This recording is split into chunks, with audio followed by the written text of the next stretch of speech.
తెలంగాణ రాష్ట్ర assembly budget సమావేశాలు కొనసాగుతున్నాయి. అయితే ఇవాళ ముఖ్యమంత్రి రేవంత్ రెడ్డి అసెంబ్లీ సాక్షిగా వెల్లడించారు. 1,58,041 కోట్లు అప్పు తీసుకొచ్చాము ఈ 15 నెలల కాలంలోనే. ఇంకా కార్పొరేషన్ల అప్పులు అవన్నీ కలిపితే దాదాపుగా 2 లక్షల కోట్లకు తెలంగాణ రాష్ట్ర అప్పు చేరుకుంది. మరోపక్క బీఆర్ఎస్ గొంతు నొక్కేందుకు ప్రభుత్వం ప్రయత్నం చేస్తోంది. సో దాంట్లో భాగంగానే బీఆర్ఎస్ పార్టీ శాసనసభ్యులు మాజీ మంత్రి అయినటువంటి జగదీష్ రెడ్డి గారిని సస్పెండ్ చేసింది అంటూ బీఆర్ఎస్ పార్టీ తీవ్రంగా పరిగణిస్తోంది. ఈ సస్పెన్షన్ను ఏదో ఒక సాకుతోటి, నిజంగా అక్కడ అనని మాటను అన్నట్టుగా ఆపాదించి ఏదో ఒక సాకుతోటి ఈ రకంగా బీఆర్ఎస్ సభ్యుల్ని ఇబ్బంది పెట్టే ప్రయత్నం చేస్తుందంటూ బీఆర్ఎస్ చాలా తీవ్రంగా రియాక్ట్ అవుతుంది. ప్రస్తుతం మనతో ఉన్నారు మాజీ మంత్రివర్యులు, సూర్యాపేట శాసనసభ్యులు, బీఆర్ఎస్ పార్టీ సీనియర్ నాయకులు జగదీష్ రెడ్డి గారు. నమస్తే అండి జగదీష్ రెడ్డి గారు. నమస్తే. జగదీష్ రెడ్డి గారు, ఇందాక మనం చెప్తున్నట్టుగానే సో ఏదో ఒక నెపంతో సరే అనకూడని మాట నిన్న చెప్పారు. ఒకవేళ అన్నా కూడా మేము మాట్లాడడానికి అవకాశం ఇవ్వన్నా కూడా ఇవ్వలేదు అనేది. సో అట్లా అనని మాటను అన్నట్టుగా ఆపాదించి సో సస్పెన్షన్ అనేది మిమ్మల్ని చేశారు. సో మీ సస్పెండ్ ఎందుకు జరిగింది, ఎగ్జాక్ట్గా మీరు ఆ రోజు ఏం మాట్లాడారు సభలో? వాస్తవానికి సస్పెన్షన్ అనేది అక్కడ జగదీష్ రెడ్డి ఉన్నారా, ఇంకోరు ఉన్నారా, ఎవరైనా ఉండొచ్చు.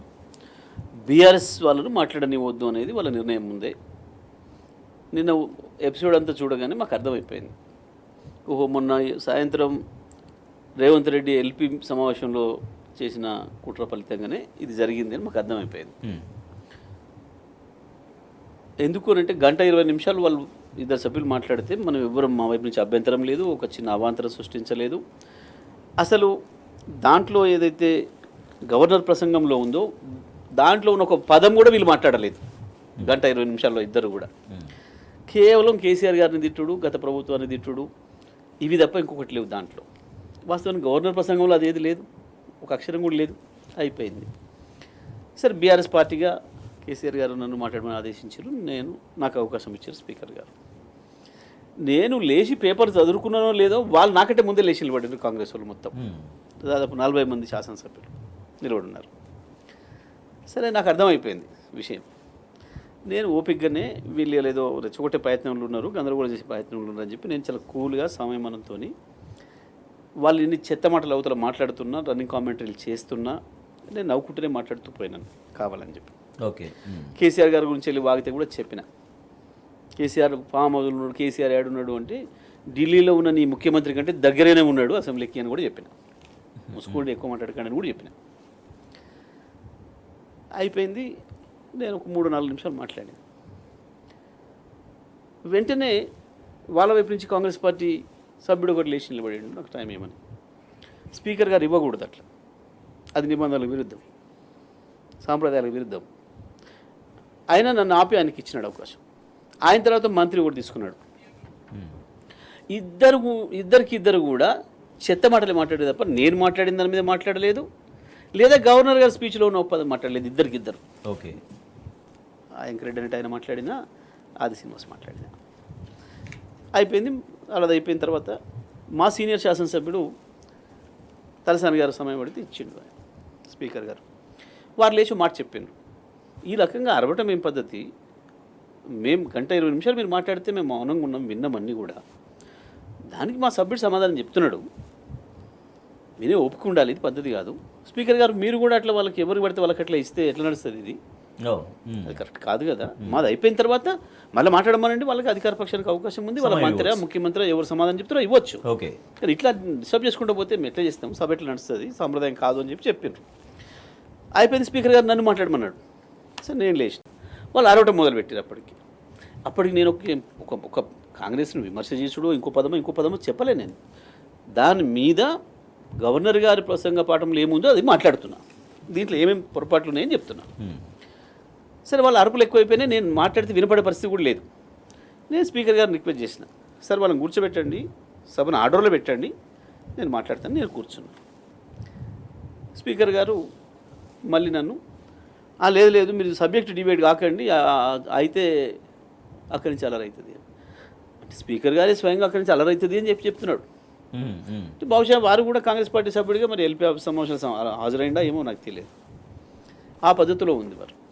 నేను సబ్జెక్ట్ డిబేట్ అయినా ఎక్కడైనా చూపించండి, ఈ పుస్తకంలో ఒక అక్షరం నేను ఎక్కడైనా డిబేట్ అయినట్టుంటే నేను ఉండమంటుంటే వెళ్ళిపోతా అని చెప్పి మళ్ళీ కూర్చున్నాను. లేదు మీరు అసహనానికి గురి కాకుండ్రి.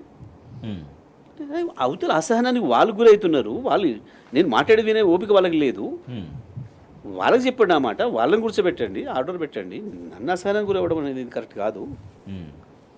మీరు అసహనానికి గురి కాకుండా సభా సంప్రదాయాలను పాటించండి, డిబేట్ కాకండి అన్నాడు. నేను ఏ సాంప్రదాయాల్ని తుంగలు దొక్కినా, నేను ఏ సాంప్రదాయాల్ని పాటించలేదో చెప్పిన తర్వాత, ఏ నియమ నిబంధనలకు వ్యతిరేకంగా మాట్లాడినో చెప్పండి, అప్పుడే మాట్లాడుతానని మళ్ళీ కూర్చో. సో గౌరవప్రదంగా అన్నారు. ఇందులో ప్రతిదీ కూడా లైవ్లో ఉంది, రికార్డెడ్గా ఉంది. ఇంత స్పష్టంగా ప్రజలు కూడా చూసినారు. సరే కొన్నిసార్లు వాళ్ళు మనం చూపిస్తలేరు, అది వేరే విషయం. చూపించకపోయినా రికార్డ్ అట్నే ఉంది లోపల, ఉన్న రికార్డ్ అయినా సరే అయిపోయింది. ఆ తర్వాత వారు మీరు నన్ను ప్రశ్నించడమే సభా సంప్రదాయాలకు విరుద్ధము అన్నారు. మీరు ప్రశ్నించడానికి లేదు అన్నాడు. అప్పుడు చెప్పాను నేను, అధ్యక్ష కరెక్ట్ కాదు, నాకు హక్కు ఉంది, ఈ సభ మనందరిది, నాకు కూడా సమానమైన హక్కు ఉంది. ఈ సభలో మా అందరి తరఫున మీరు పెద్ద మనిషి అక్కడ కూర్చున్నారు, అంత మాత్రాన్ని ఇది మీ సొంతం కాదు, ఓకే అందరం కూడా నిబంధనల ప్రకారం పోవాలి అన్నమాట చెప్పాను నేను. అక్కడ మీ సొంతం కాదు అనేది ఎప్పుడు కూడా మేము స్పీకర్ గారితో మాట్లాడేటప్పుడు ప్రభుత్వాన్ని ఉద్దేశించి మాట్లాడుతుంటాం, మీ ప్రభుత్వాన్ని చెప్తుంటాం, అంతే కదా. వారు కూడా అంతకుముందు మాట్లాడుతూ మా విప్పు అని మాట్లాడారు, సరే కొన్ని సందర్భాల్లో ఎవరికైనా వస్తుంటుంది. ఇది జరిగింది. వాళ్ళు ఇక మంత్రులతో సహా లేచి అరవటాలు, పెడబొబ్బలు, మొత్తం ప్రపంచం అంతా మునిపోయింది. ఆ శ్రీశైలం సొరంగం పడిపోయి 9 మంది చచ్చిపోతే కూడా అంత వీళ్ళు ఎగరలే.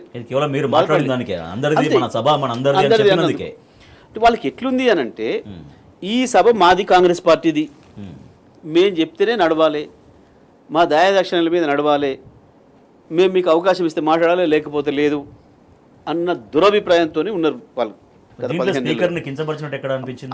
ఉన్నారు వాళ్ళు.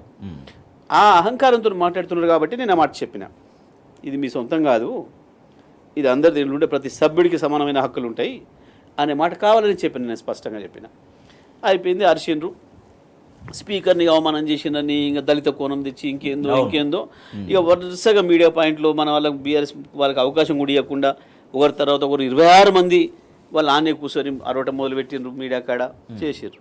ప్రజలు చూస్తున్నారు కదా, ఇక్కడ మాట్లాడింది నేను ఏకవచనంతో సంబోధించిన, స్పీకర్ గారిని అవమానించిన. స్పీకర్ గారిని ఎక్కడ కూడా ఒక్క మాట వాళ్ళు అవమానించారు. ఇంకా ఆయన దళితుడు అని చెప్పి వాళ్ళు అవమానించారు తప్ప మేము స్పీకర్ని ఉన్నతంగానే చూసినాం. వాస్తవానికి స్పీకర్గా వారిని ప్రతిపాదించగానే కాంగ్రెస్ పార్టీ కేసీఆర్ గారు కూడా నిర్ణయం చేసి మనం కూడా మద్దతు ఇద్దాం, స్పీకర్ ఏకగ్రీవంగానే ఎన్నుకుందామని చెప్పి మద్దతు ఇచ్చారు. ఆయన ఎన్నికల్లో మాకు కూడా భాగస్వామ్యం ఉంది, బీఆర్ఎస్ పార్టీ కూడా భాగస్వామ్యం ఉంది. అందరం సమానంగా గౌరవించాలి. మేము ఆయన ఎప్పుడు అట్లా చూడలేము. కాబట్టి నేను అదే అడిగిన, మీరు అందరికీ పెద్ద మనుషులాగా ఉండండి, ఏకపక్షంగా ఉండకండి అనే ఉద్దేశమే నా ఉద్దేశం. నేను చెప్పింది కూడా అదే, అందులో డౌటే లేదు.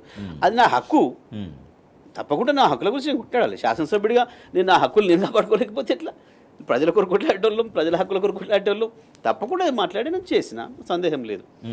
వాళ్ళు మాట్లాడింది, వాళ్ళు మంత్రులు ఊదలగొట్టి ఉపన్యాసాలు ఇచ్చి ఇక్కడ ప్రజాస్వామ్యం ఏమో అయిపోయింది, ఇక్కడ అసహ్యంగా మాట్లాడినరు, జుగుప్సాకరంగా మాట్లాడినరు అని రాసిచ్చిన పదాలు, అవతల నుంచి రాసిచ్చిన పదాలు మాట్లాడినరు. చూసిరు, మేము అడిగినాం. 2 గంటలు అయింది, 15 నిమిషాలు వాయిదా వేసుకొని పోయారు, 2 గంటలు అయింది, ఇంకా రావట్లేదు.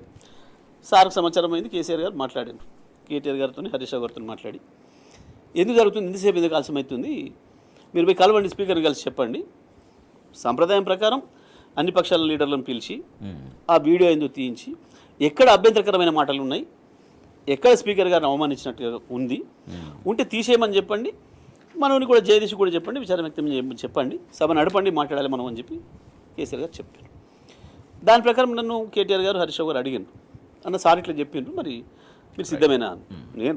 నేను సిద్ధమే, అందులో ఇబ్బంది ఏం లేదు.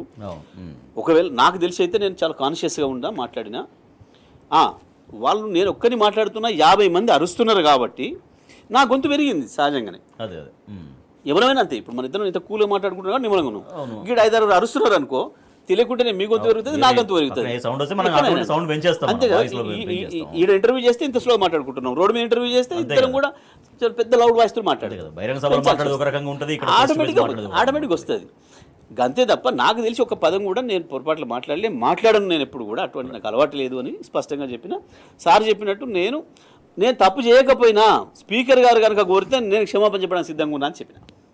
ఆ విషయం చెప్పొచ్చు పై కేటీఆర్ గారు, హరీష్ రావు గారు పై అందరు 15 మంది చెప్పి వారు అడగకపోయినా వారు ఒకవేళ బాధపడ్డాను కనుక అంటే నేను ఇప్పుడు సిద్ధంగా ఉన్నా, క్షమాపణ చెప్పడానికి సిద్ధంగా ఉన్నా, సభలో కూడా చెప్తా, వారికి వచ్చి చెప్పమని చెప్తా పర్సనల్ అని చెప్పిన. రైట్, ఓకే, చిన్న బ్రేక్. సో స్పీకర్ గారిని ఎక్కడ అవమానించలేదు, వారిని చాలా గౌరవప్రదంగానే మాట్లాడాను. ఒకవేళ స్పీకర్ గారు కనుక నిజంగా నేనేమన్నా అన్నాను అనుకుని బాధపడి వారు క్షమాపణ కోరితే క్షమాపణ చెప్పేందుకు కూడా నేను సిద్ధంగా ఉన్నాను అనేది జగదీష్ రెడ్డి గారు చెప్పినటువంటి మాట. చేతగాని సర్కారు చెత్తవాగుడు ఇది తప్పించి రాష్ట్ర అసెంబ్లీ బడ్జెట్ సమావేశాలు కొనసాగుతున్న తీరును ఎవరైనా కూడా ఇదే రకంగా గమనిస్తున్నారు.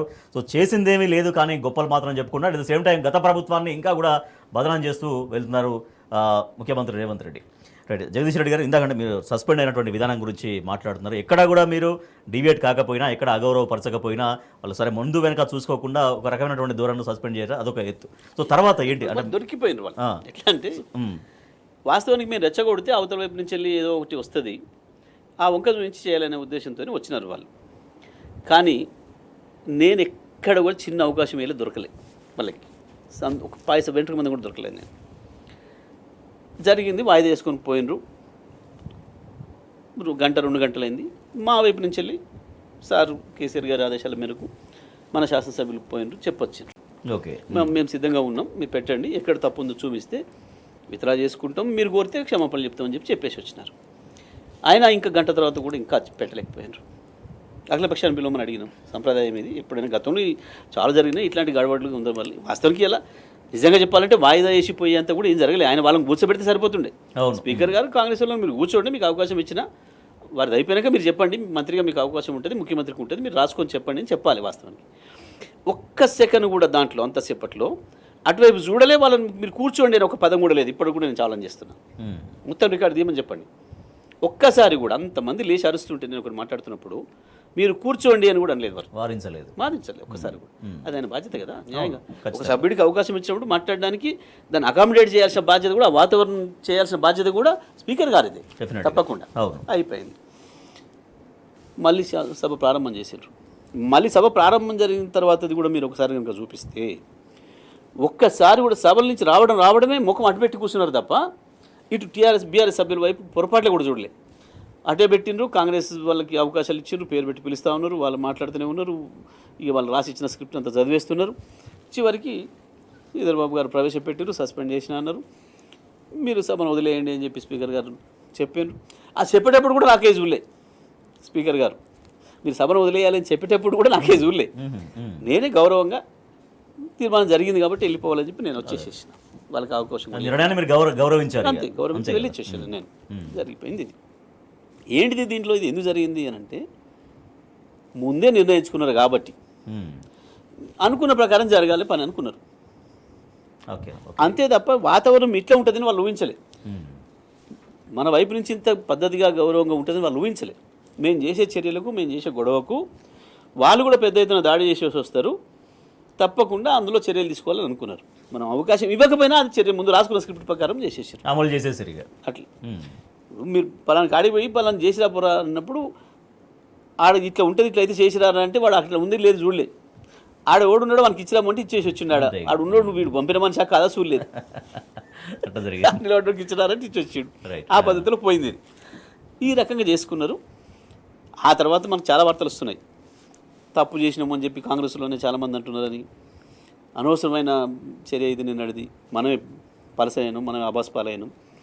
ఎన్ని రివ్యూలు చేసినా ఏది చేసినా ఒక్కటన కనబడతలేదు. నిజంగా నా నోటి నుంచి ఒక్క పదం ఏదైనా పొరపాటు వచ్చి ఒక అక్షరం వచ్చినా మనం కాదు, వాళ్ళకి ఇష్టమైన మీడియా, వాళ్ళ చెప్పు చేతులు ఉండే మీడియా నుంచి ఇట్లా వెనుకకు ముందుకు ముందుకు వెనుకకు ఏమొస్తుండే పొద్దున్నాక చూపిద్దాం లేదు, ఉంటే మొత్తం అదే చూపించేవాళ్ళు. ఎక్కడ లేదు, చేయనేది చేసి కూర్చున్నారు, ప్రజల్లో పలసన అయిపోయింది కదా. Right, okay, right. ఇవాళ జగదీష్ రెడ్డి గారు వాళ్ళ ముఖ్యమంత్రి ప్రసంగం అంతా మీరు గమనించి ఉంటారు. వాళ్ళ ముఖ్యమంత్రి మాట్లాడినటువంటి తీరు అదంతా, మళ్ళీ ఆ భాష గురించి రకరకాలుగా ఆయన మాట్లాడడం, జర్నలిస్టుల గురించి కావచ్చు, ఇంకా రకరకాలుగా మాట్లాడడం. సో వాటి గురించి ఏం చెప్తారు? బహుశా ముఖ్యమంత్రి గారికి మొదటిసారిగా కొంచెం పరిపాలన అంటే ఏందో అర్థమవుతుంది అనేది అనిపించింది నాకు ఇవాళ. పరిపాలన అంటే ఏంటిది, దాంట్లో ఎన్ని ఇబ్బందులు ఉంటాయి, ఎన్ని బాధలు ఉంటాయి, దాన్ని చేయాలంటే ఎంత కష్టమైన పని అనేది ఇవాళ తెలిసినట్టుంది, కొంచెం కనపడేది ఇవాళ ఆయన మాటల్లో. సరే, దాంట్లోనే ఆక్రోశం వచ్చింది, మళ్ళీ దాంట్లోనే పాత అసలు మనిషి మళ్ళీ బయటకు వచ్చిండు, ఏదేదో మాట్లాడిండు. కానీ ప్రభుత్వాలు నడపాలంటే అప్పు చేయాలనే విషయము, ప్రభుత్వం నడపాలంటే ఎదురు దాడి ఉంటుంది, ఎదురు దాడి ఉంటుంది, ప్రశ్నలు ఉంటాయి, ప్రజల చేత తిట్లు ఉంటాయి, చిత్కారాలు ఉంటాయి అనే విషయము అన్నీ కూడా మరి ఎందుకో ఈ వారం రోజుల్లోనే వస్తున్నట్టున్నాయి. మరి ఎవరన్నా చెప్తున్నారా, ఇప్పుడు వినడం మొదలుపెట్టిండా? ఎందుకంటే అంతకుముందు ఆయనకు ఒక పేరు ఉండే, ఆయన ఎవరు చెప్పినా వినడని, ఎవరి మాట వినడని, ఎవరి సలహాలు తీసుకోడని. వాళ్ళ మంత్రివర్గ సహచరులు అందరూ, మనకేం తెలుస్తుంది వాళ్ళ ఇంటర్నల్ విషయం, వాళ్ళ ఎమ్మెల్యేల దగ్గర ఉండేవాళ్ళు వాళ్ళ మంత్రివర్గ సహచరులు చెబుతారు. ఇవాళ సరే, సహజంగా ఎప్పుడు చేసే పని కేసీఆర్ గారిని తలవకుండా ఆయన ఉండలేడు పాపం. అంటే తలవాల్సిన అవసరం కూడా ఉంది ఆయన తప్పకుండా. ఎందుకంటే గంత పెద్ద పదవిలో ఆయన కూర్చోవడానికి అవకాశం ఇచ్చింది కేసీఆర్. కాబట్టి రాష్ట్రంలో అందరికంటే ఎక్కువ కేసీఆర్ తలవాల్సిన వ్యక్తి కూడా ఆయనే.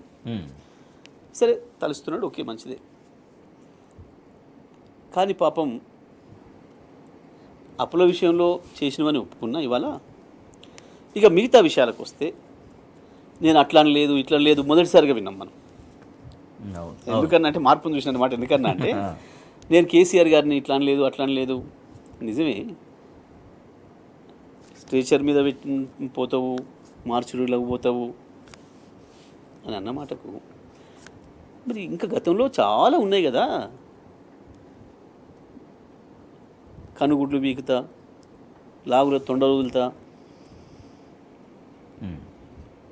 ఇవన్నీ కూడా వీపు పగలగొడతా, తొక్కుకుంటా పోతా, ఇవన్నీ కూడా ఎక్కడికి పోతాయి, ఏడికి పోతాయి, మర్చిపోతారా ప్రజలు? ఓకే,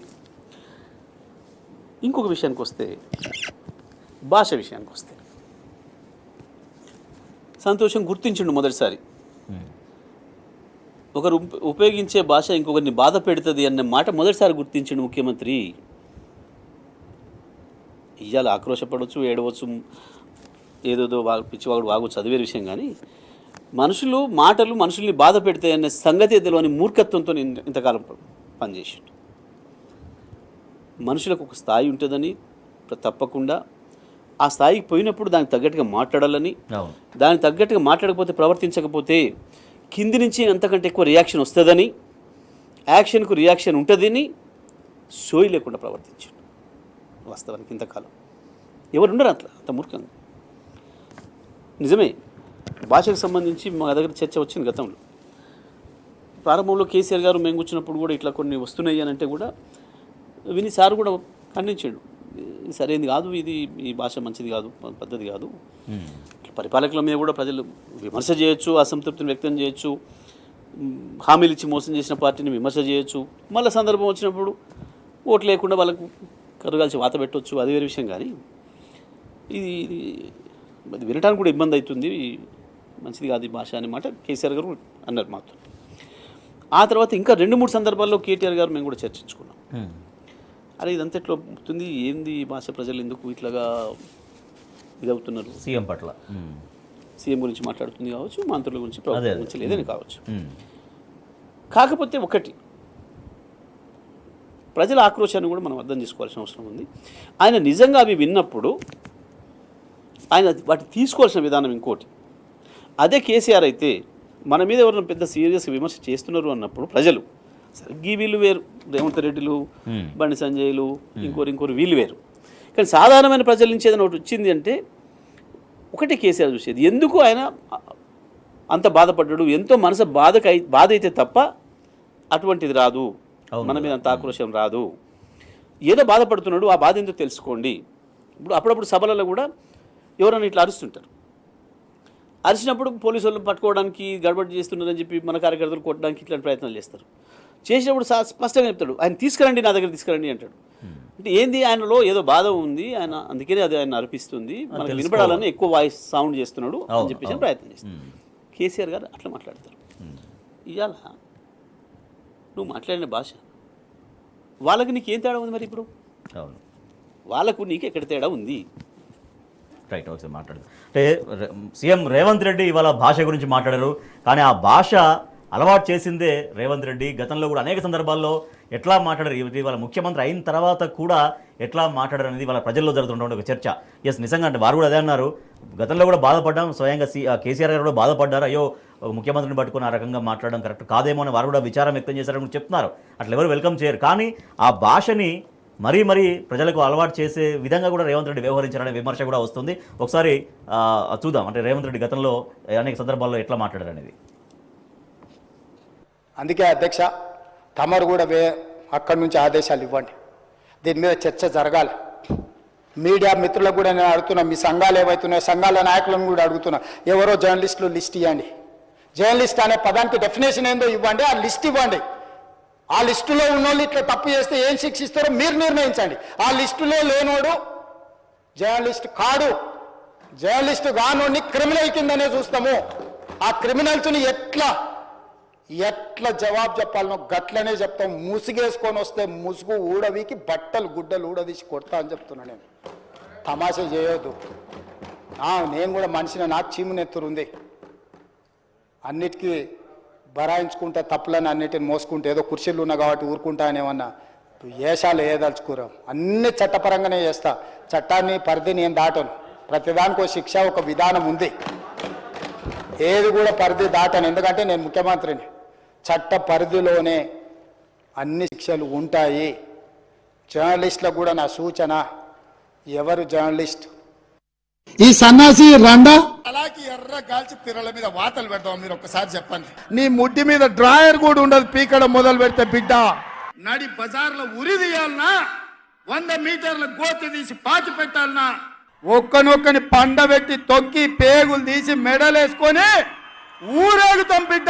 లోపల నా కొడుకులు ఛానళ్ళు ఉన్నాయి కదా అని అడ్డగోలు చేస్తే చూసుకుంటూ ఊకుంటా అంటారు.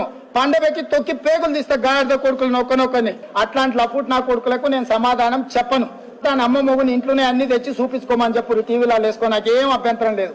ఓ సన్నాసోడా, సోయలేనుడా, చవట దద్దమ్మ, దిక్కుమాలనోడా, దివానగా నెత్తి మీద కాలు పెట్టి తొక్కకపోతే గుండు కొట్టించుకుంటే నా కొడుకల్లారా రండి. అట్లనే తెలంగాణ ప్రజలు అడవి పందుల్లా అయ్యో అరే సన్నాసుడా, మా కార్యకర్తలు వాళ్ళని పట్టుకొని యాప చెట్టు కట్టేసి లాగుల తొండలిచ్చి కొడతారని చెప్పి బోర్ల బొక్కలు పండబెట్టి తొక్కుతాం. సో అది మొత్తం 12 బాక్సుల్లో మనం చూసాం. గతంలో సీఎం కాకముందు, తర్వాత సీఎం అయినాక కూడా రేవంత్ రెడ్డి భాష ఎట్లా ఉందనేది. సార్ నిజంగా ఎవరైనా హట్టు చేయొచ్చు, హట్టు బాధపడతారు. కానీ ఆ బాధ ఇప్పుడు తెలిసిందా? గతంలో ఇటువంటి మాటలు మాట్లాడినప్పుడు అందరూ కూడా బాధపడతారు కదా. సో ఇప్పటిదాకా తనదాకా వస్తే కానీ బాధ తెలియలేదా అనేటువంటి ప్రశ్న ఇవాళ తెలంగాణ ప్రజలు వేస్తున్నటువంటి పరిస్థితి. చేతగాని సర్కారు చెత్తవాగుడు ఇదే విధంగా కొనసాగుతుంది. బడ్జెట్ సమావేశాలు అనేటువంటి చర్చ సాగుతోంది. జగదీష్ రెడ్డి గారు ఇందాక ముఖ్యమంత్రి గారి మాటలు మనం చూసాం. ముఖ్యమంత్రి కాకముందు, ముఖ్యమంత్రి అయిన తర్వాత మీరు గమనించిన వాస్తవానికి మీరు ముఖ్యమంత్రి కాకముందు మొత్తం చూపించాలంటే ఒక రోజంతా పడుతుంది. వారు మాట్లాడిన అతి గొప్ప అద్భుతమైన భాష, వాళ్ళ భాషా ప్రావీణ్యం వారిది. ఎందుకంటే వారు జిల్లాలో పీసీసీ అధ్యక్షుడు అయిన కానించి జిల్లాలో తిరిగేటప్పుడు ప్రతి జిల్లాలో ఎక్కడ పోతే అక్కడ ఎమ్మెల్యే గారి గురించి, అక్కడ మంత్రి గురించి వెళ్ళి వారు మాట్లాడిన మాటలు. సరే, వారి సంస్కారం అది ఓకే. ఇవాళ కూడా గతంలో కొనిద్దాం. ఇవాళ కూడా మళ్ళీ ఏం జరిగింది? శాసనసభలో సాక్షాత్తు శాసనసభలో మళ్ళీ ఇవాళ మళ్ళీ బట్టలు కూడా తీస్తా, మళ్ళీ ఇది చేస్తా, మళ్ళీ అది చేస్తా రావాలి కదా. ఏం జరిగింది వాస్తవం? నువ్వు ఎందుకు బాధపడుతున్నావు? ప్రజలు నీ బట్టలు ఉడదీస్తున్నారనే కదా నువ్వు బాధపడుతుంది. మనం ఎవరి బట్టలు ఉడదీయలేము. మనకి ఎంత అధికారం ఉండని, మనకి ఏది ఉండని, మనకున్న అధికారం ప్రజలు ఇచ్చిన అధికారం. మనకు మన నాయనలో, మన తాతలో మనకు వారసత్వంగా ఇయ్యరు. మనం రాజరికంలో లేము, ప్రజలు ఎన్నుకుంటే వచ్చిన వాళ్ళం. దేంతో వస్తుంది బట్టలు ఉడదీస్తానే మాట? ఏ అహంకారంతో వస్తుంది? నీ అహంకారాన్ని నీకు తిరిగి చెప్తున్నారు ప్రజలు. దేనికి వేస్తున్నది? ప్రజలు నిన్నే మోసం చేయలేదు. ప్రజలు మమ్మల్ని నువ్వు మోసం చేసినావు, మేము ఆక్రోశానికి గురైన మన బాధ నుంచి మాట్లాడుతున్నారు. వాళ్ళకు తెలిసిన పద్ధతిలో వాళ్ళు మాట్లాడుతున్నారు, నీకు తెలిసిన పద్ధతిలో నువ్వు మాట్లాడినావు. తెలుగుదేశంలో ఉన్నాడు కావచ్చు, కాంగ్రెస్లోకి వచ్చినాక కావచ్చు, పీసీసీ ప్రెసిడెంట్ అయినాక కావచ్చు, నువ్వు ఉపయోగించిన భాష చిన్న పెద్ద లేకుండా సోనియా గాంధీ గురించి ఏం మాట్లాడినా? సోనియా గాంధీ మాత్రం కూడా పొత్తు పెట్టుకొని మాకు ఇవ్వలే, రాష్ట్రం ఇవ్వలే. 10 ఏళ్ళు వెనుకపోవడం వల్లనే చాలామంది పిల్లలు చచ్చిపోయారు ఉపయోగించడం. మేము ఎప్పుడు నా భాష ఇప్పుడు అన్నమ్మా? నువ్వు తిరిగినావు పిసిసి అధ్యక్షుడు అయిన తర్వాత మొత్తం జిల్లాలు తిరిగి ప్రతి చోట ఎక్కడికి పోతే అక్కడ మంత్రుల్ని ఎమ్మెల్యేలని నోటుకొచ్చిన పద్ధతుల్లో ఉపయోగించడానికి భాష మాట్లాడినావు. కేసీఆర్ నుంచి కానీ కేసీఆర్తో పనిచేసిన మా మంత్రులు ఎవరి నుంచి కానీ ఎప్పుడైనా ఒకరి గురించి ఒక వ్యక్తిగతంగా మాట్లాడిన సందర్భం చూపిస్తారా?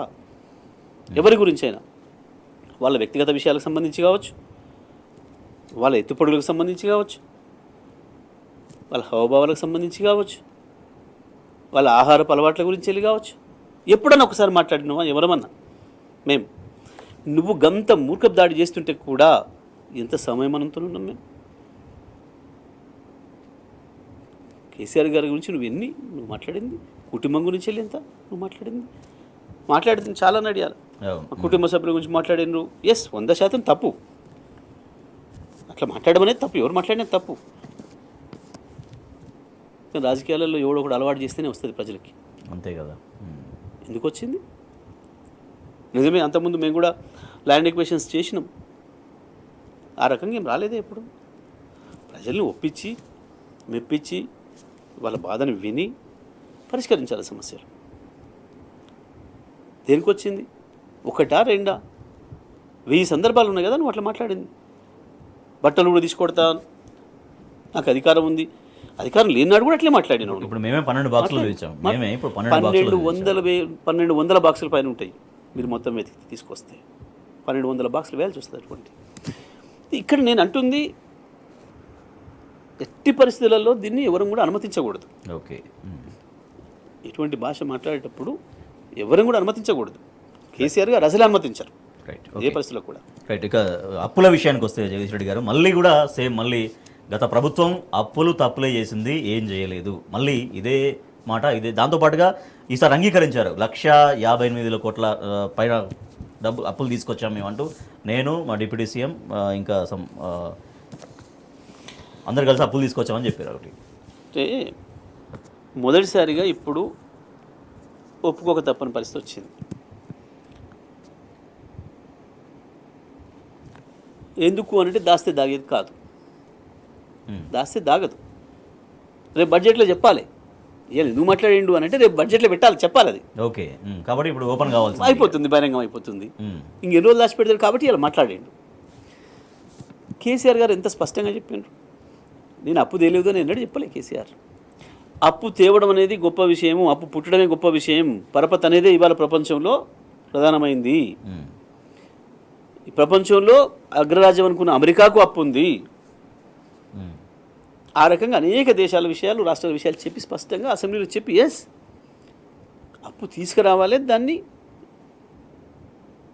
ఆస్తి కింద మార్చాలి, అవును, సంపద సృష్టించాలి, అది ప్రజలకు పంచాలి అనే సిద్ధాంతాన్ని స్పష్టంగా చెప్పిండు. కుండబద్దలు కూడా చెప్పిండు కేసీఆర్ గారు.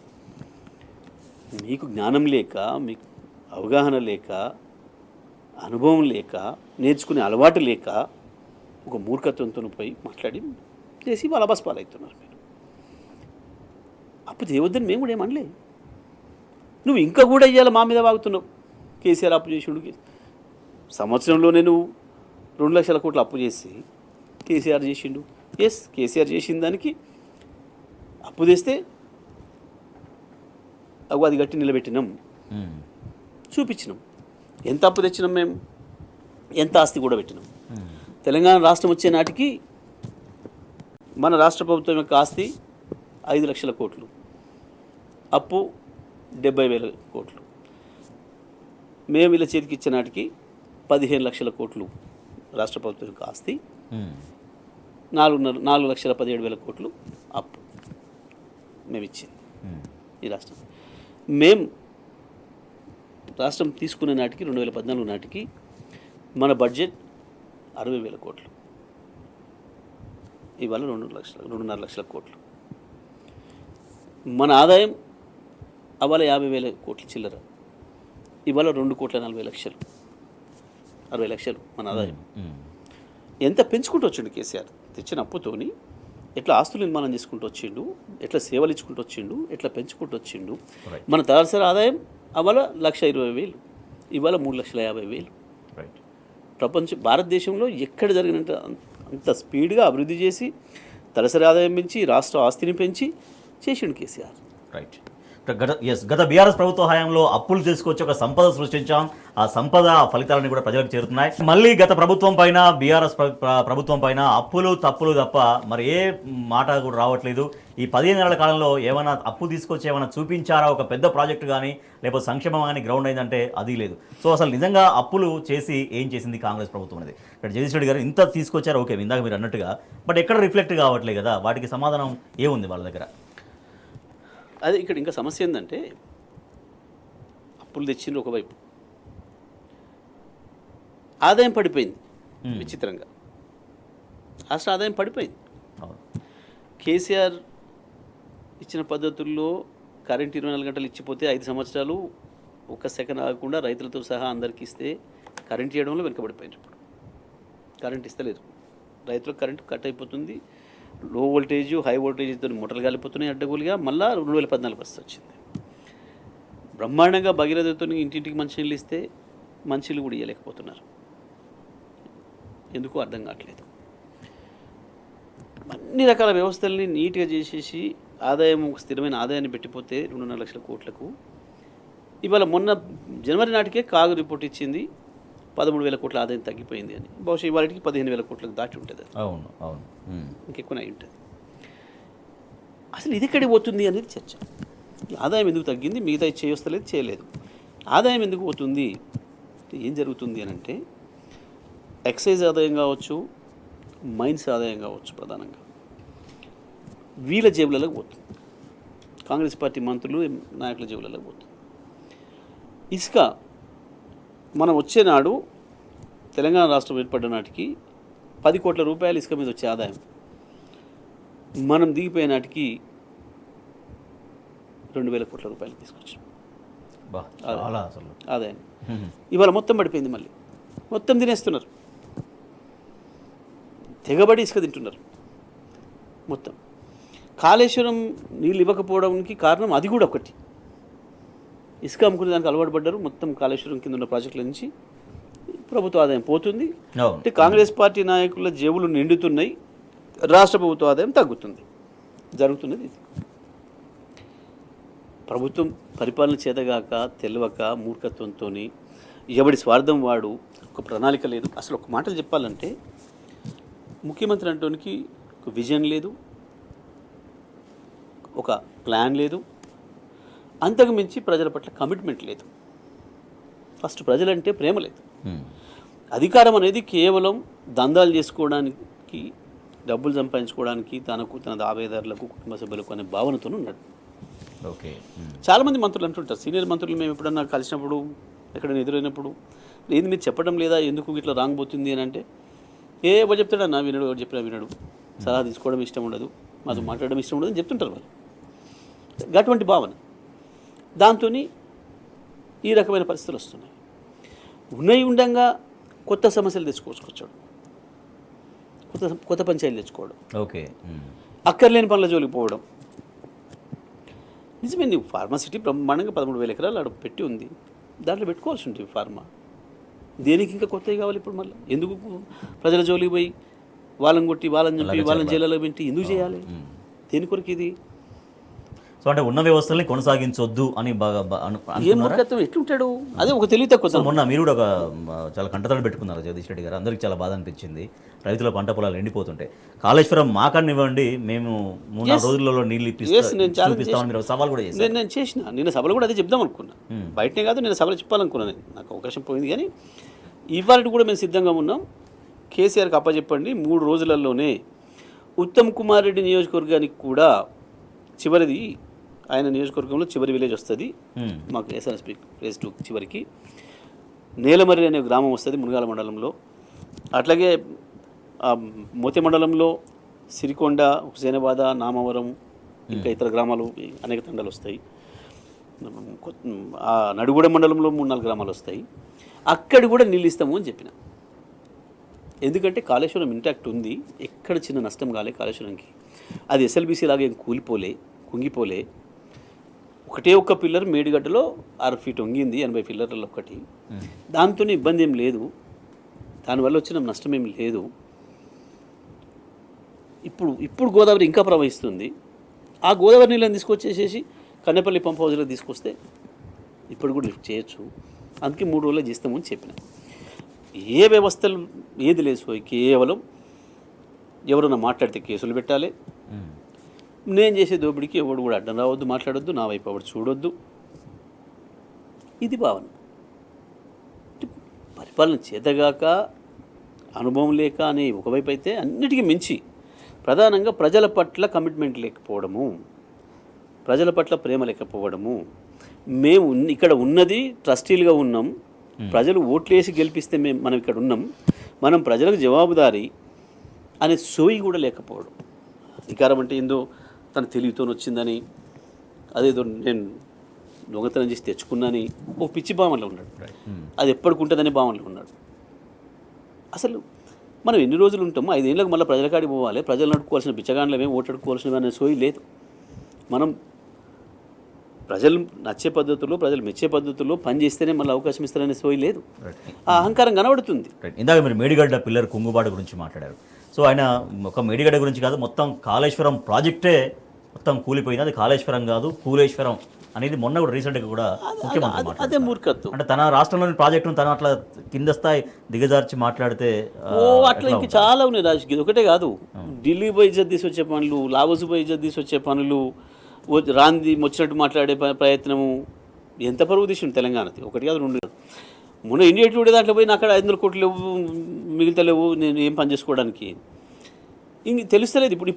ఇప్పటిదానికనేమో అప్పులు తీసుకురావడం అవసరం అనే సంగతి తెలియదు, పరిపాలన చేసేవాడు అప్పు తెస్తాడనే సోయి తెలియదు. ప్రభుత్వం నడిపేటప్పుడు తప్పకుండా తిట్లు వస్తాయి, దీవెనలు వస్తాయి, శాపనార్థాలు వస్తాయి అనే సంగతి తెలియదు. అన్ని దీవెనలే ఉంటాయి, మొత్తం నన్ను చూసి భయపడిపోయి జీహూజులు అంటారు అని పిచ్చి భావంలో ఉన్నాడు. ఈ రకంగా అన్నీ కూడా మూర్ఖంగా చేసుకుంటూ పోతున్నాడు.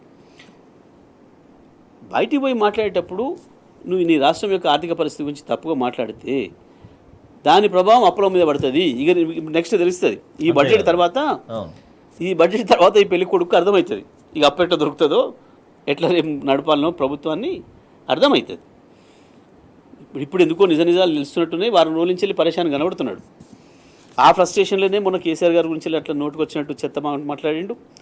ఇవాళ అసెంబ్లీలో కూడా అదే మాట్లాడిండు. మొన్న సిఎల్పీలో అట్లే మాట్లాడిండంట. వాళ్ళే చెప్తున్నారు, కాంగ్రెస్ వాళ్ళే. వారం నుంచి మావాడు అంత ఏదో పగలవుతుండన్నా ఎట్లా ఉన్నాడు, మొత్తం ఏదో మనిషి ఇంతకుముందు ఇలా కనబడతలేడని వాళ్ళే చెప్పుకుంటున్నారు. కాంగ్రెస్ వాళ్ళే మాట్లాడుకుంటున్నారు. అందులో కూడా ఉన్నాయి కదా ఆయన వ్యతిరేకంగా ఉండేటోళ్ళు, లేదా ఆయనకి ఇష్టపడేటోడైనా ఉన్నది మాట్లాడుకుంటాడు కదా. అయ్యో మా సారి వాళ్ళు ఎందుకు పరిశానం ఉండి అంటాడు కదా ఎవడన్నా, మనోడు కూడా ఏమంటున్నాడు కూడా.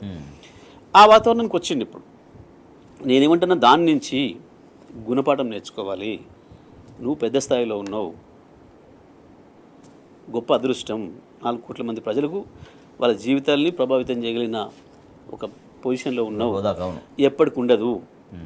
ఉన్ననాడు 4 మంచి పనులు చేస్తే నువ్వు దిగిపోయినాక కూడా గౌరవిస్తారు, ఎవరైనా కనబడితే నమస్కారం పెడతారు. కానీ నీ మాటలు ఇదే పద్ధతుల్లో ఉంటే నువ్వు ఇప్పటికీ 100 సార్లు 1000 సార్లు అని ఉంటావు. బట్టలు ఉపదీసి అనే మాట. ఆ పని మనం చేయలేము, ప్రజలు చేస్తారు. ఇప్పుడు మాటలలోనే ఉన్నారు ప్రజలు, చేతలకు కూడా వస్తారు.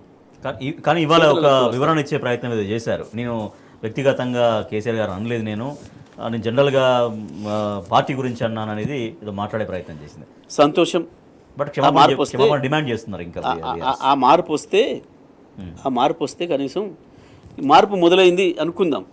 కనీసం ఆశిస్తా. నేను ఆశావాహుని. ఆ రకంగా వచ్చి కేసీఆర్ గారు అంటే ఏందో, కేసీఆర్ గారిని ఎట్లా గుర్తించాలో, కేసీఆర్ గారిని ఎట్లా గౌరవించాలో నేర్చుకుంటే ప్రజలు కూడా నేను గౌరవిస్తారు. ఇవాళ ప్రజలు నేను ఏదో అంటున్నారు అని నువ్వేదైతే బాధపడుతున్నావో, నువ్వేదైతే అవుతుందో, నువ్వు అన్న మాటలకు అవతల వాళ్ళు కూడా అట్లా బాధపడి ఉంటారు అనే విషయం కూడా నీకు తెలియాలి. అది నేర్చుకోవాలి. ఫస్ట్ నీలో ఆ పరివర్తన రావాలి. దాని నుంచి నువ్వు నేర్చుకోవాల్సింది ఏందో. నేను తీసుకోడతా జర్నలిస్టులు ఎంత ఆశ్చర్యం చూడు. జర్నలిస్టుల మీటింగ్ అనే పెడితివి, జర్నలిస్టుల మీటింగులు పెడితివి.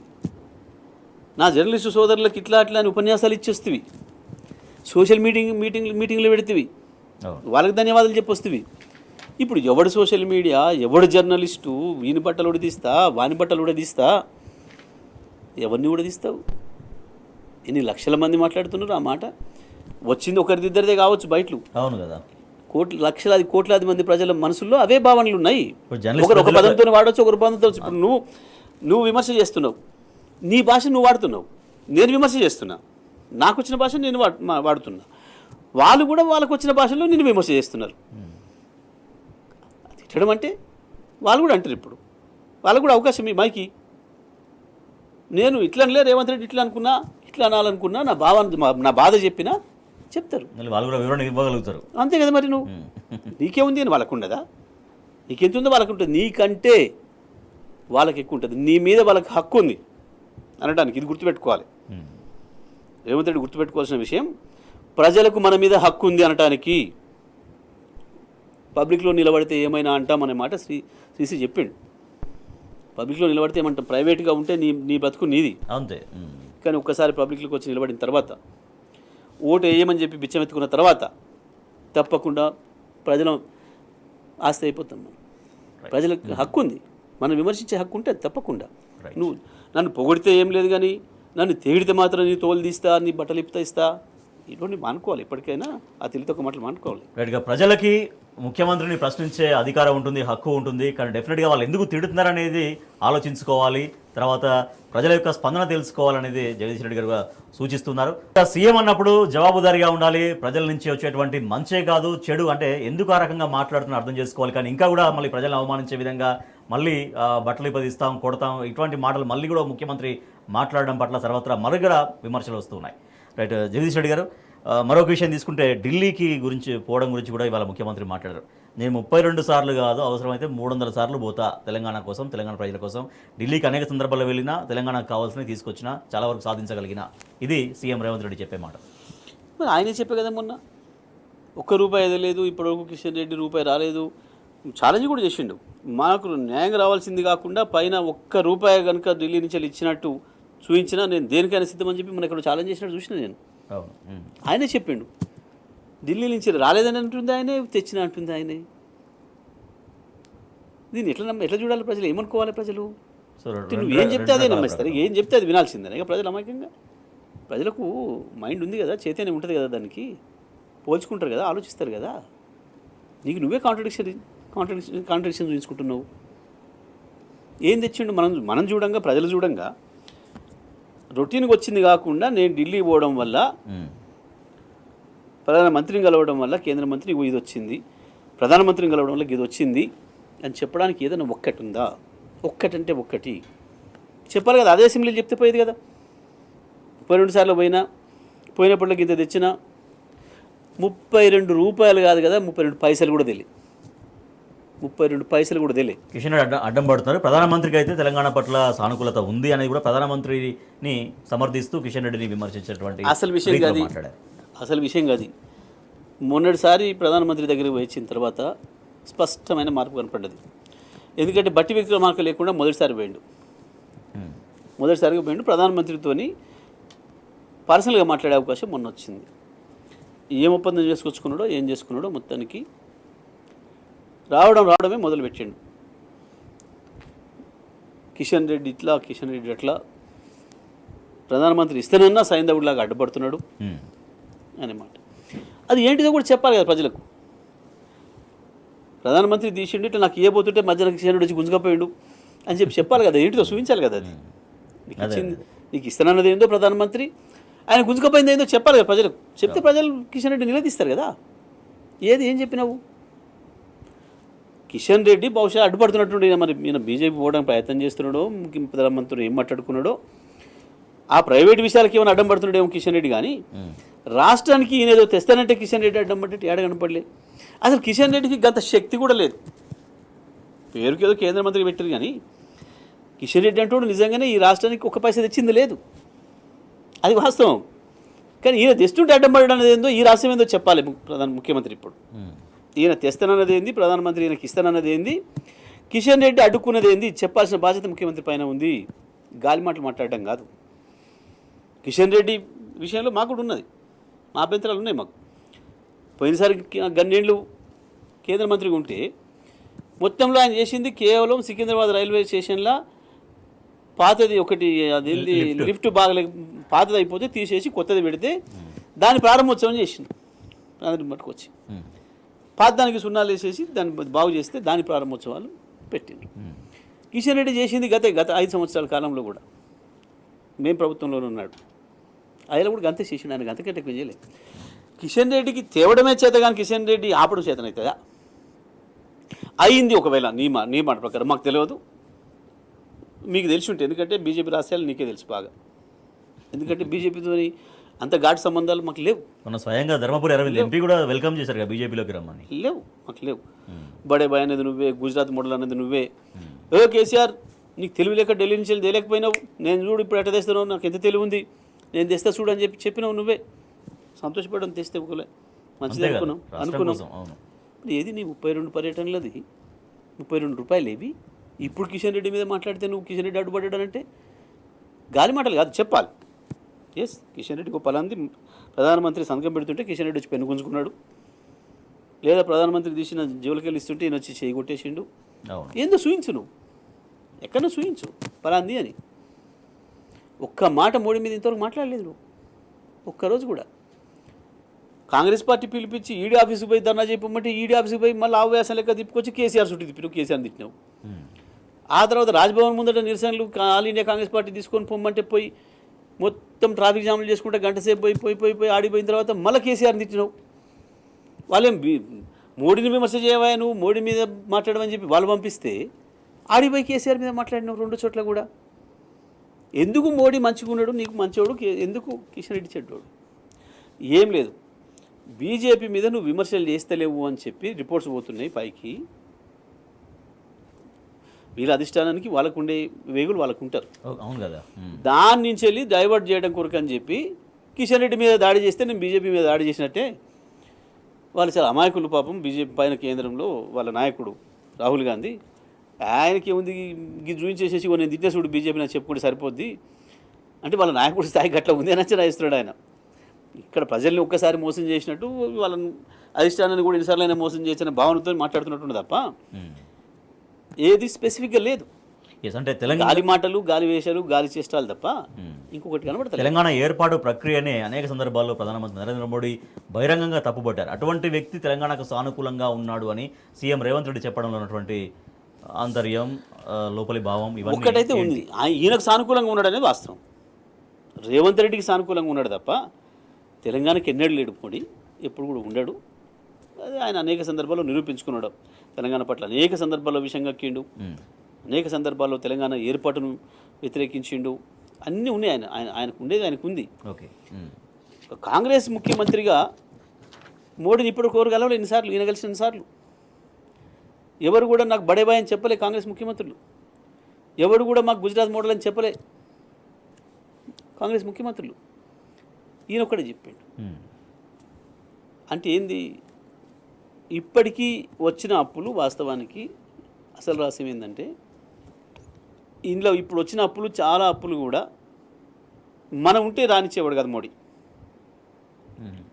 మనకు అప్పులు రాకుండా చాలా రకాల అడ్డుకట్టలేసి బ్యాంకులను భయపెట్టించి, ఫైనాన్షియల్ ఇన్స్టిట్యూషన్స్ని భయపెట్టించి, రకరకాల ఇబ్బందులు పెట్టి, కార్పొరేషన్లు తీసుకునే అప్పులను కూడా ఎఫ్ఆర్బిఎం పరిధిలోకి తెమ్మని చెప్పి ఆర్డర్ ఇచ్చి, గతంలో తీసుకున్న లోన్ కూడా మేము ఏదైతే యాదాద్రి పవర్ ప్లాంట్కు లోన్ తీసుకున్నామో అది ఎఫ్ఆర్బిఎం పరిధి సంబంధం లేదు. మా జెన్కో అదే తీసుకుంటుంది, అదే కడుతుంది. జెన్కో తన ఆస్తుల్ని తాకట్టు పెట్టి గ్యారెంటీ పెట్టి చూపించి తెస్తుంది, రాష్ట్ర ప్రభుత్వం సంబంధం కూడా లేదు. ఓకే, అటువంటి దాన్ని కూడా అది ఆలస్యం అవడానికి అదొక కారణం.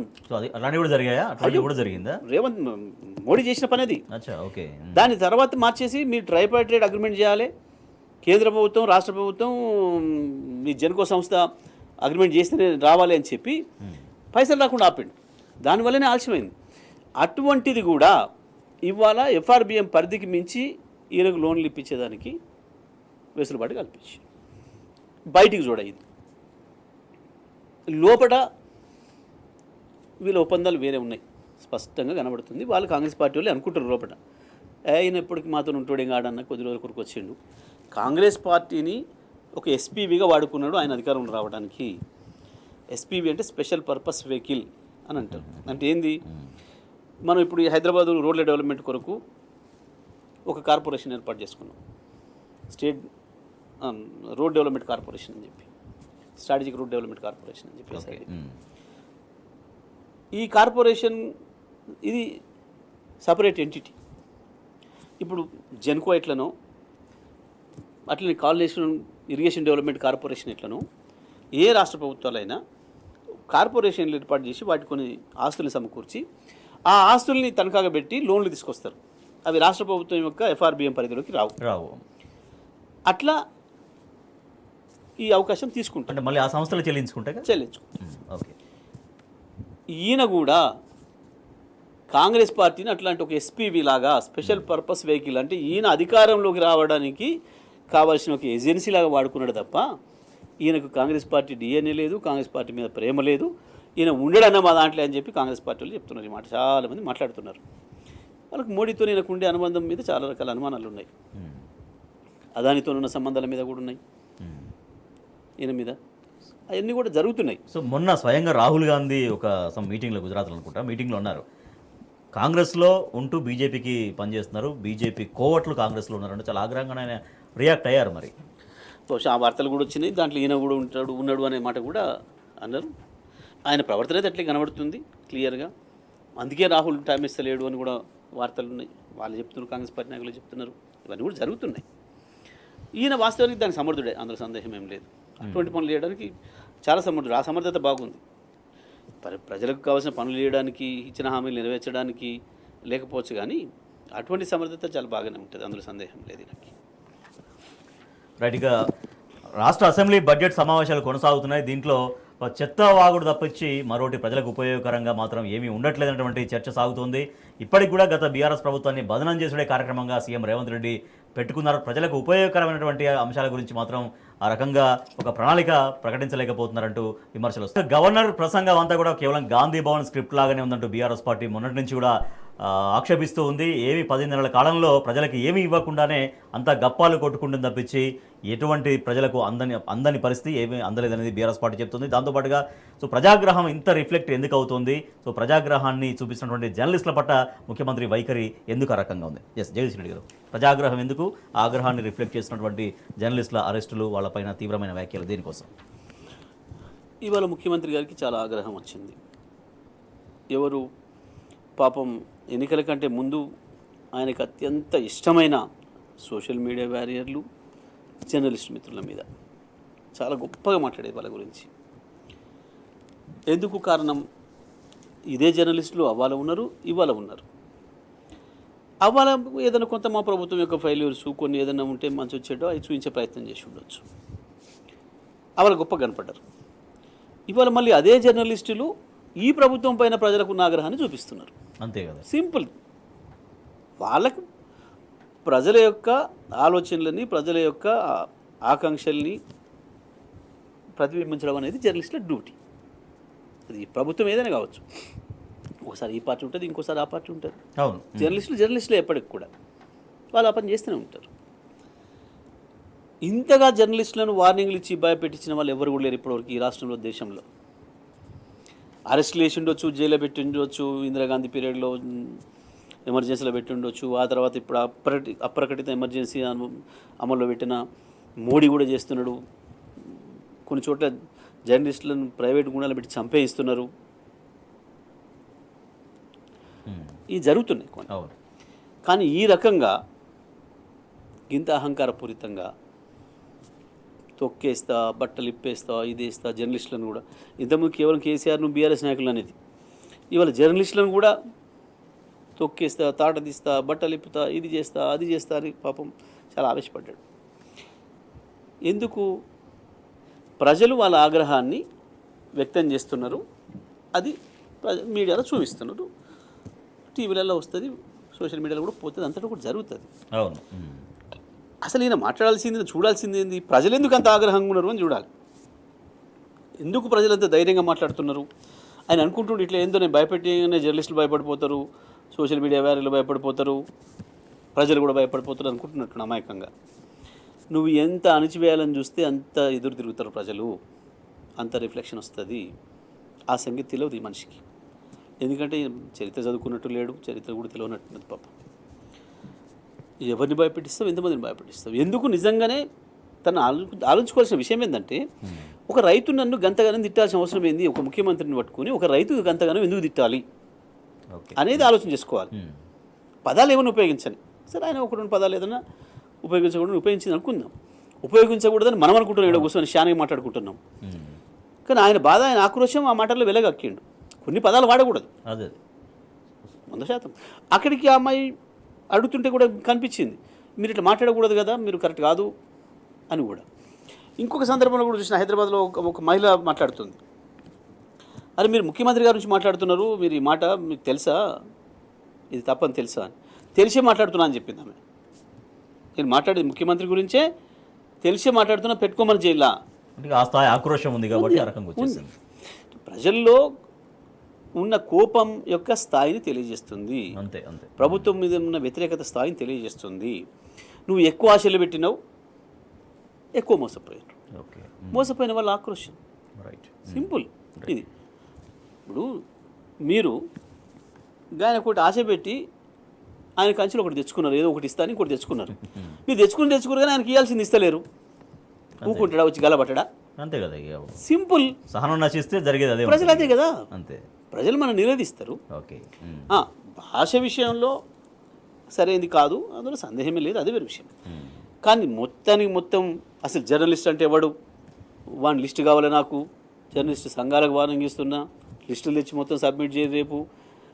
ఎందుకంటే రాజులు కూడా ఇట్లాంటి హుకుములు జారీ చేయలే, రాజులు కూడా ఇట్లాంటి హుకుములు జారీ చేసి నిలబడలే. ఎవడన్నా చేసారు కొంతమంది, అయిపోయారు. ఇట్లాంటివి చేసిన కూడా ఎవడు మిగలే, చరిత్రలో ప్రజల చేతిలోనే పోయారు.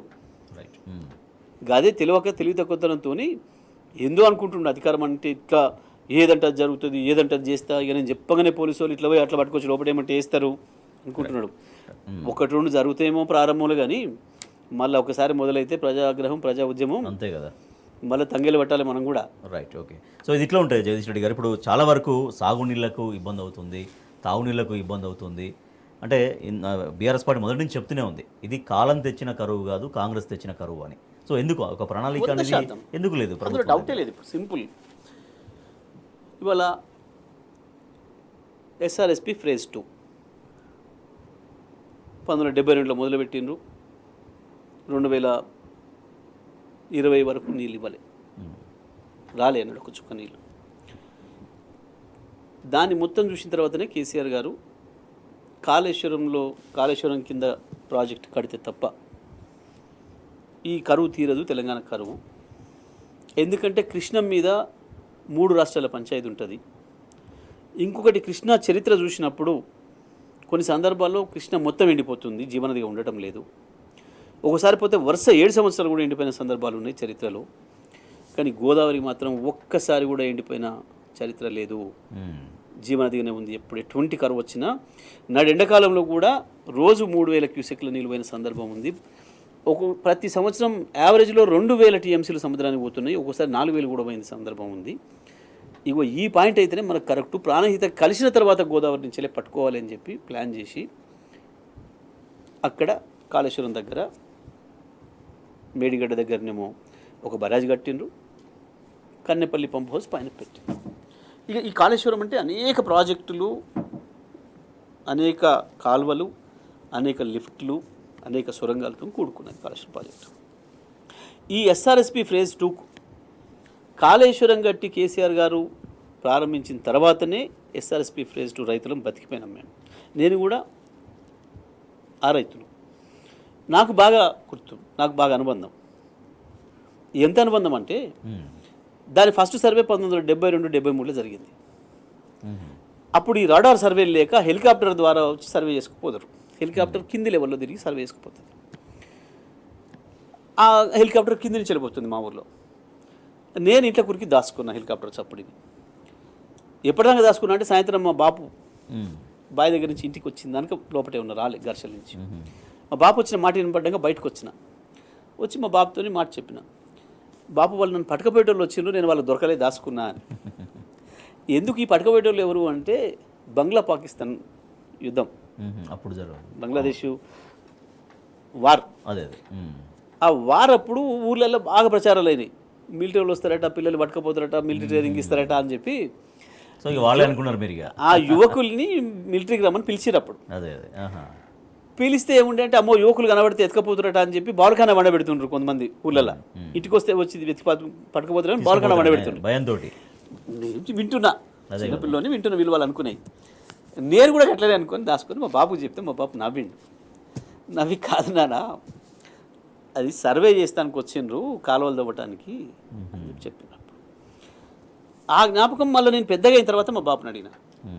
ఈ నీళ్ళ కరువు ఇదంతా కూడా మేము వ్యవసాయదారులమే కాబట్టి రోజు నీళ్ళలో ఉంటాం కాబట్టి పొలంలో. బాబు మీరు అప్పుడు చెప్పింది ఏది అంటే ఇగో ఇదే నాన్న, 85లోనే పోచంపాడు కొరకు కొంత ఉద్యమాలు రావడం, నేను కూడా దాంట్లో పార్టిసిపేట్ చేయడం, అప్పుడు మా ఫాదర్ చెప్పిన.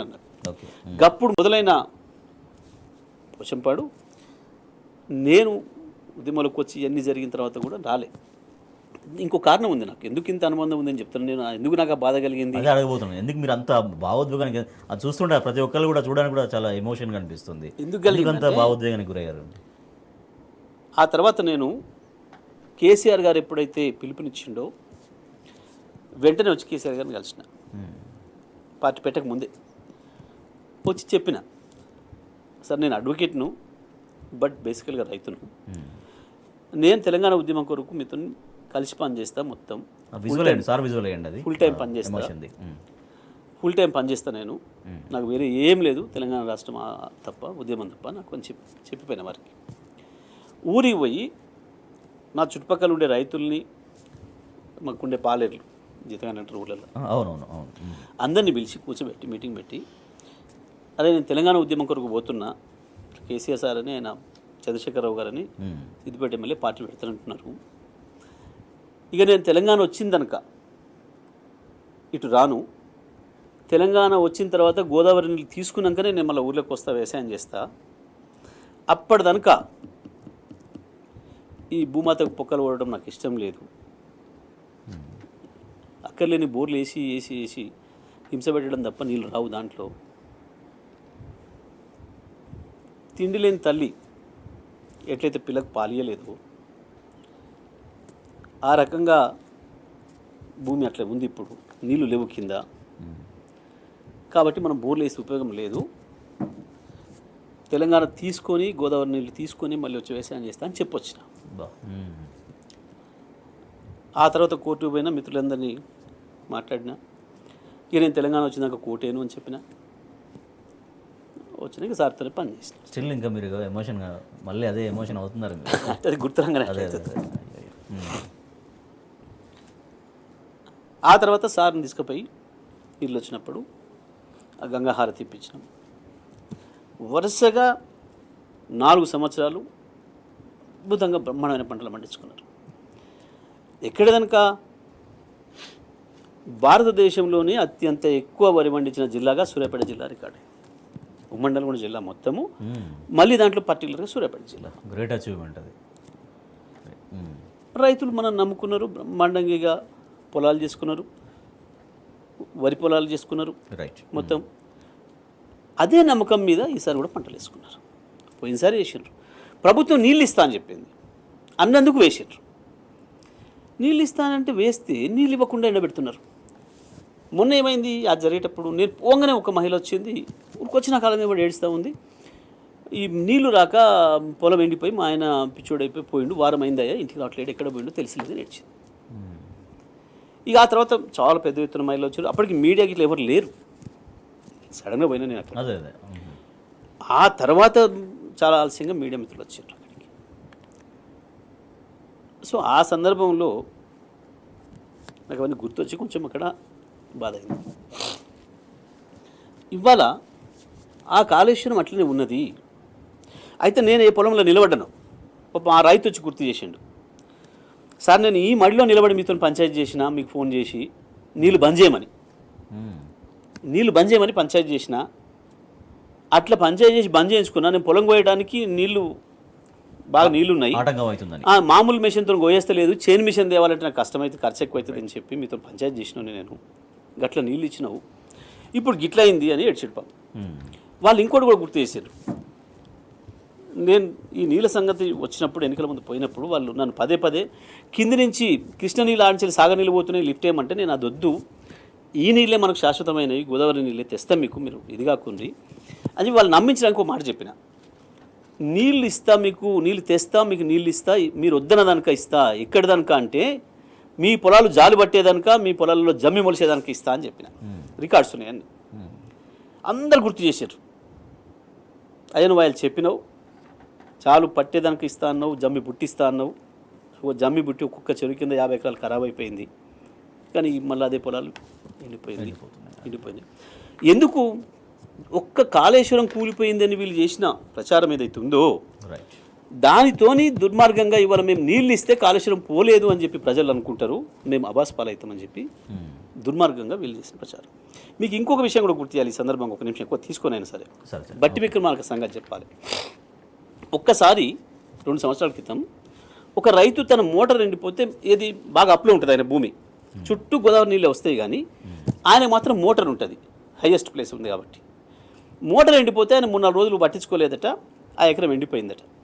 ఎవడో కాంగ్రెస్ కార్యకర్త చెప్పిండని చెప్పి ఈయన పాదయాత్ర పోతూ మొత్తం పొలం ఎండిపోయింది అని చెప్తూ అసలు ఇవి కాళేశ్వరం నీళ్ళు కావు, ఎస్ఆర్ఎస్పి నీళ్ళు, కేసీఆర్ కాళేశ్వరం అని చెప్పి మోసం చేస్తున్నాడు, జగదీష్ రెడ్డి మోసం చేస్తున్నాడు మిమ్మల్ని అని చెప్పిపోయాడు. నేను ఇవాళ బట్టిని అడుగుతున్నా, అవి కాళేశ్వరం నీళ్ళే కాకపోతే ఎస్ఆర్ఎస్పి నీళ్ళు ఏదైతే ఇవాళ ఎస్ఆర్ఎస్పి కూలిపోలే కదా, ఎస్ఆర్ఎస్పి ఉంది కదా, ఎందుకు వస్తలేవు నీళ్ళు ఇవాళ చెప్పాలి బట్టి విక్రమార్క. 4 ఏళ్ల నుంచి వచ్చినాయి కాళేశ్వరం నీళ్ళు కాకపోతే, ఈ సంవత్సరం ఎస్ఆర్ఎస్పి నిండింది, 4 రోజులు ఓవర్ఫ్లో అయింది, అయినా ఎందుకు ఇస్తలేవు నీళ్ళు? నువ్వు ఎంత మోసపు మాట మాట్లాడినావు, కేసీఆర్ని బదనాం చేయడానికి ఎన్ని కుట్రలు చేసినావు. కాబట్టి కాళేశ్వరం నీళ్ళే మమ్మల్ని బతికిచ్చినాయి. ఇటువైపు ఆలేరు భువనగిరిలకు కావచ్చు, సూర్యాపేట కావచ్చు, ఉమ్మడి నల్గొండ జిల్లాకు మొట్టమొదటిగా లాభం పొందింది మేమే కాళేశ్వరంతో, మా జిల్లా ప్రజలమే. వాస్తవం అవి దొంగ వేషాలు వేసి ప్రజలు మోసం చేసి ఇప్పటికి కూడా అబద్ధాలతో బతకాలని చూస్తున్నారు. గట్టిగా ప్రజల్ని మోసం చేస్తోంది కాంగ్రెస్ ప్రభుత్వం. ఇప్పటికి కూడా అబద్ధపు మాటలు చెప్తూనే ఉంది. గత బీఆర్ఎస్ ప్రభుత్వాన్ని ఇంకా బదనం చేస్తూనే ఉంది. సో ఇట్లా ఉంటాయి ఇక ప్రభుత్వానికి. ఈ ప్రభుత్వం ఎక్కువగా ఆటలు సాగవు. ఖచ్చితంగా ప్రజల నుంచి డెఫినెట్గా మరిన్ని ప్రశ్నలు ఈ ప్రభుత్వం ఎదుర్కోవాల్సి వస్తుంది. సీఎం రేవంత్ రెడ్డి ఎదుర్కోవాల్సి వస్తుంది. ప్రభుత్వము సీఎం రేవంత్ రెడ్డి ఇద్దరు కూడా జవాబుదారీగా ప్రజలకు ఉండాల్సినటువంటి అవసరం ఉందని చెప్తున్నారు మాజీ మంత్రి Jagadish Reddy garu. Thank you so much Jagadish Reddy garu. Thank you very much Rajesh. ఇది వాళ్ళ ప్రత్యేకమైన చర్చ. చూస్తున్నాం టీ న్యూస్.